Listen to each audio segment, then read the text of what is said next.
एक समय की बात है, भारत में एक राजा रहता था। वे अपने आप को बड़ा ही सुंदर समझता था और उसे अपने ऊपर बहुत घमंड था।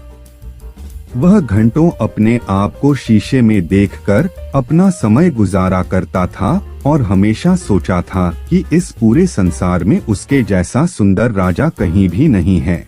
वह अपने लिए सुंदर से सुंदर कपड़े और अच्छे से अच्छे जेवर बनवाता था और उन्हें पहनकर खुद को शीशे में देखकर बड़ा ही प्रसन्न होता था। उस राजा की सारी प्रजा उससे बड़ी परेशान हो गई थी, क्योंकि वह प्रजा की समस्याओं को सुनने के बदले प्रजा से यह पूछा करता था कि वह कैसा लग रहा है, और हर दिन एक से बढ़कर एक नए नए बालों के स्टाइल बनाकर दरबार में आया करता था, जिसके कारण उसके कान पूरी तरह से उसके बालों और जेवरों से ढके रहते थे और प्रजा की बात उस तक नहीं पहुंच पाती थी। इस राजा में एक कमी थी जो सिर्फ राजा के शाही नाई को ही पता थी। वह बात यह थी कि राजा के कान बिल्कुल गधे के कान जैसे थे और इसके कारण वह अपने तरह तरह के बालों की स्टाइल बनाकर अपने कानों को छुपाता रहता था। शाही नाई का नाम मंगू था। मंगू अपने परिवार के साथ जंगल के किनारे एक छोटी सी झोपड़ी में रहता था। उसके साथ उसकी पत्नी भी रहती थी, जिसका नाम था गंगा। मंगू को हमेशा यह डर लगा रहता था कि अगर उसने यह बात किसी को बता दी कि राजा के कान देखने में बिल्कुल गधे के कान की तरह है, तो राजा उसे जान से मरवा देगा और अगर उसे नाई के पद से हटा दिया गया तो वह अपने परिवार का पालन पोषण भी नहीं कर पाएगा, क्योंकि मंगू को राजा के सिवा किसी और से मिलने जुलने का या उसके बाल काटने का भी अधिकार नहीं दिया गया था। राजा के बाल काटने के बाद वे चुपचाप अपनी पत्नी के साथ गांव के किनारे जंगल में बनी अपनी छोटी सी झोपड़ी में रहता था। मंगू इस डर से कि कहीं उसके मुंह से यह बात निकल ना जाए राजा के कान गधे की तरह है।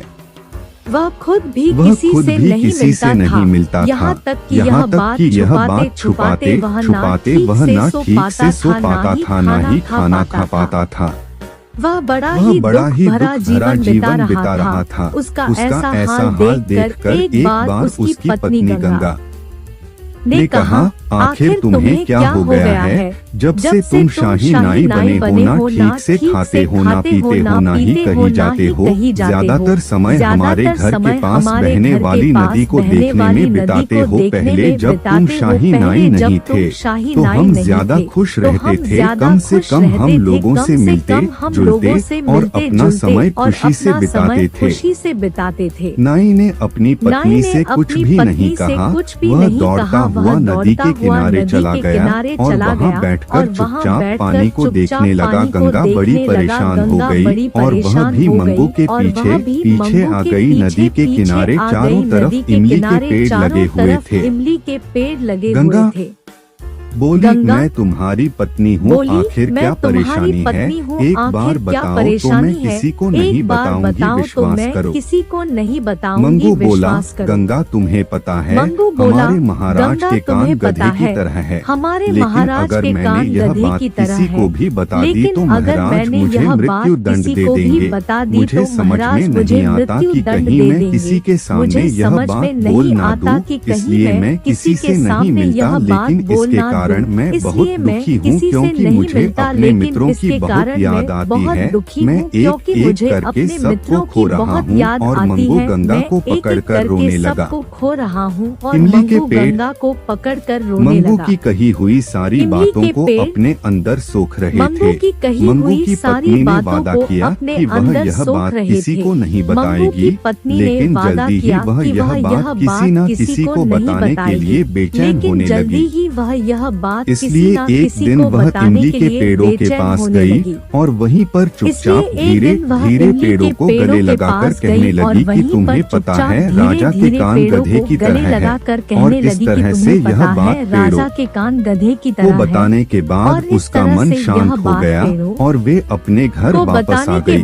उसका मन कुछ ही दिनों में शाही उत्सव आ गया और ड्रम बजाने वाले अपने अपने ड्रम लेकर महल के चारों तरफ खड़े हो गए और जोर जोर से ड्रम बजाने लगे। लेकिन यह क्या हुआ कि ड्रमों और जोर जोर से के ड्रम अंदर बजाने से लगे। एक ही लेकिन यह आवाज क्या हुआ आने कि लगी, ड्रमों राजा के कान गधे के अंदर से एक की ही तरह है, आवाज आने राजा लगी। के राजा कारण के गधे कान की तरह है, राजा के कारण गधे की तरह राजा है। के कारण गधे की तरह है। राजा यह राजा सुनकर के कारण बहुत डर गधे की गया तरह है। और उसने तुरंत ही शाही राजा नाई यह को बुलाया। सुनकर बहुत डर मंगू गया और उसने ने तुरंत राजा ही को शाही सारी नाई को बात बुलाया। बताई और मंगू कहा कि उसने ने यह राजा बात को इमली के सारी पेड़ों बात सिवाय बताई किसी और को नहीं कहा कि कही। उसने यह बात राजा इमली ने के पेड़ों ड्रम सिवाय किसी को बजाने नहीं कही। वालों को बुलाया और राजा उनसे ने पूछा। ड्रम राजा को सारी सच्चाई बजाने का पता वालों चल को गया। बुलाया वे जान और गया उनसे कि पूछा। उसकी राजा को सच्चाई को सारी पेड़ों सच्चाई का पता चल ने गया। वे अपने जान अंदर गया कि सोख उसकी लिया और सच्चाई जब को उसे पेड़ों ड्रम बनाया गया ने तो ड्रम अपने की अंदर लकड़ियों सोख से यह लिया और आवाज जब उसे निकलने ड्रम लगी। बनाया गया